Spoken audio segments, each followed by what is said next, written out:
ဘာလို့ဒီများဆိုင်ကခိုးအောင် ချင်းနေကျွန်တော်ဘယ်လိုဖြေလိုက်ရမှာ ဒီကိစ္စလောက်ကတော့ငါအေးဆေးဖြေရှင်းနိုင်တယ်မင်းအမှန်တိုင်းသာပြောလိုက် ကျွန်တော်ဆိုင်ရခိုးကရောင်းစားမလို့ပါ အဲ့လိုမင်းကပတ်ဆိုင်ရပြီဘာလို့မို့ စော်ခေါ်ခြင်းလို့ပါ ဟာမင်းဒီကောင်ရပဲလားမင်းစောဘယ်နာလေးကခေါ်ရလဲ ဟိုဘက်လမ်းတိတ်ကခေါ်တာပါဗျ အဲ့မှာစောခေါ်လို့ရမှာမင်းကဘလို့သိအောင် ဒီတစ်ခါဖဲရတုံတီးတော့ ဟာမင်းလောင်းသားလေးလုပ်တယ်ပေါ့ ချင်းနေကျွန်တော်ပြောလို့ရလားဒီလိုပြောကျွန်တော်ဘာမှမဖြစ်တော့ပါဘူးချင်း အေးပြော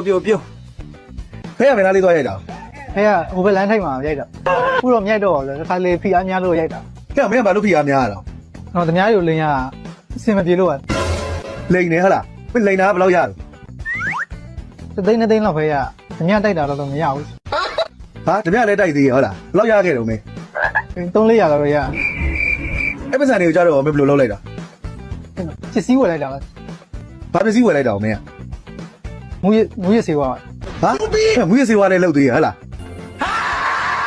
မင်းကိုရောင်းပေးတာဘာတူတော့ ဒီဘက်ကရောင်းပေးရသူကခုမလုပ်တော့ပါဘူးရှင့် မင်းသေးကြလို့လား တေးကြပါဆရာရင်တစ်ခေါက်ကျွန်တော်နဲ့အပေးယူမတဲ့တုန်းကသူ့ကျွန်တော်တက်ပလိုက်တာ ဟာမင်းအဲ့ဆိုအလောင်းကမင်းနားမှာမြုပ်ထား ဘယ်လောင်းပြောတယ် မင်းတော်တော့မင်းဆက်မပြောနဲ့တော့မင်းဆက်ပြောနေမင်းခဏနေတိတ်မင်းကြတော့ ဟုတ်သေးပါဘူးချင်းနေရကုညီပါဦးကျွန်တော်ဆိုင်ကလေးပဲခိုးမိရအောင်ကျွန်တော်ဘောက်သိမကြရမှာတော့ကြ ဟမ်